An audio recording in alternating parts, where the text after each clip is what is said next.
We are going to discuss the 2004 horror film Dead Birds. A group of Confederate soldiers rob a bank and then flee to a old plantation in order to hold up after the robbery, and they find themselves encountering supernatural forces that bring about what you would expect for a horror film. Lots of bad things happening. The cast includes Henry Thomas, most known as the little boy from E.T., a pre-famous Michael Shannon, Isaiah Washington, and some other familiar faces that you'll remember as well.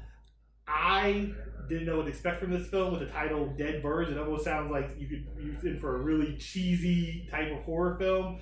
But this film terrified me. I thought this was a really well done horror film. The Western old setting, as we've seen more recently in certain films, does work well. I'm trying to think of one with Kurt Russell about cannibals.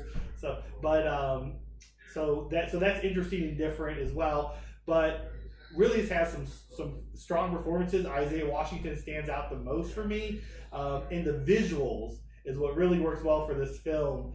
They're not there all the time, but what is there is really creepy. The backstory for why there's these supernatural forces is disturbing, and the gore is top notch. Practical effects is one thing you'll hear me mention a lot of times. Instead of CGI, I think it just works better for horror films. It feels more real, and the level of gore on this is pretty substantial. Usually when you see this level of gore, it's in throwaway films which are just there for the gore, like some of the Saw series or the lower budget Hatchet series where you're just supposed to laugh.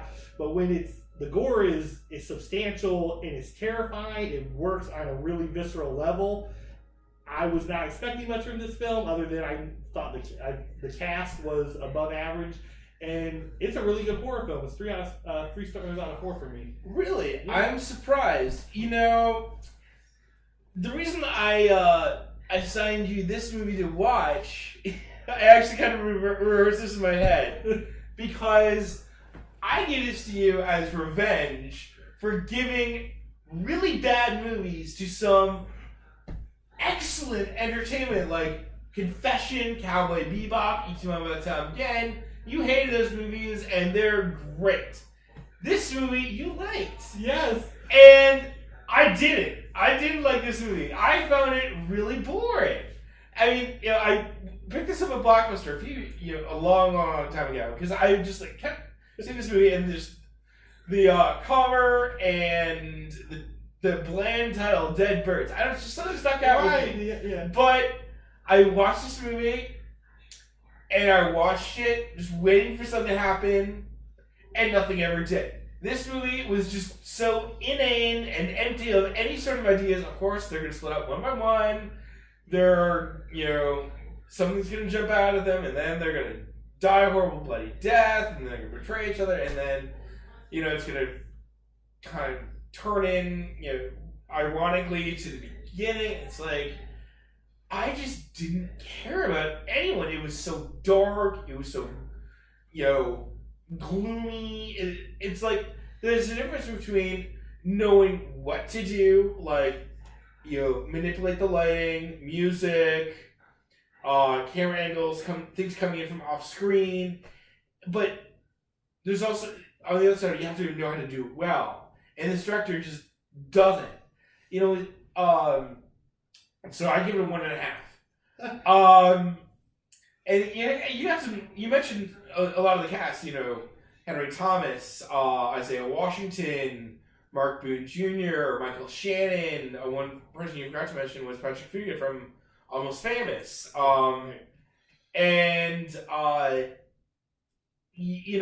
were just so bland. And this movie hadn't even been made for pennies. And yet, so why are these talented people in this movie? And this script was written by Simon Barrett, who 10 years later would write The Guest, which is one of the best thrillers of the past 10 years, which I loved, and you did not for reasons I can't understand, but whatever. We're discussing Dead Birds, not The Guest. Anyway, I just, maybe he had written a brilliant script, that was quirky and terrifying and fascinating, but the director or the producers just gutted it and went for, an easy gore fest. Or maybe it was, just his first script and it was just an easy sell. I don't know, but I didn't like this movie. Well, I really didn't. Well, when you handed it to me and I saw the title, like I said, Dead Birds, I mean, I was expecting that you gave this to hate, and I'm not giving a good review to counteract that. I actually thought it was a good horror film. I thought it was better than a lot of horror films that go in the theater. Was it released in the theater? I'm guessing no, it wasn't. Okay, I didn't think so. But I feel like it was better than The Bye Bye Man, which came out last year. Well, that's not hard. That's not hard. That's true. But, good point. But I mean, honestly, I feel like if I had seen this in the theater, I would have been pleasantly surprised. At least by it exceeds its title. But again, I felt like what was on screen, the horror elements, it was scary. That backstory is horrible. I mean, like that resume. I'll give you this.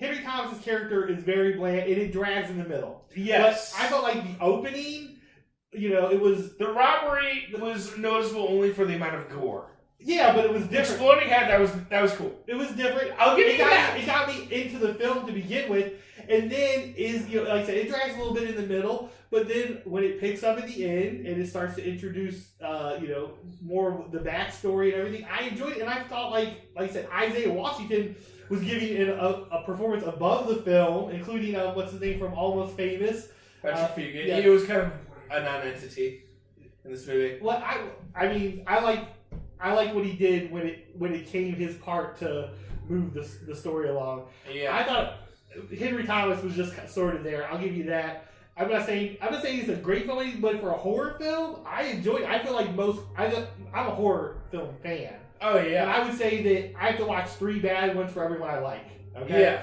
So I feel like for a horror film, and again my expectations were low, so that probably helps. It's probably, honestly, I enjoyed it at a 3-star out of 4. I always keep it at that. It's probably a 2.5. To be more honest, as far as quality goes. But most horror films you have to base on how much you enjoy them based on other than quality, because most of them don't really rise to the level of great filmmaking. There's a few. Halloween is one. Yes, right. And I would say The Thing is another. But it's Sinister, which blows this one right out of the water. Okay, but see, and I'll take Bagul over these, pathetic monsters any day of the week and twice on Sunday. Because these monsters just weren't scary at all. Oh, I don't know about that. When those, of course it works with some jump scares, but when those things were showing up, I was pretty terrified. And again, I enjoyed the gore too. A lot of times you get either jump scares or gore. You don't get them together, and yeah. I felt like you got both here, and for that reason, it's enjoyable. And I think horror film fans will enjoy it. Okay. Wow. Surprised me. But okay.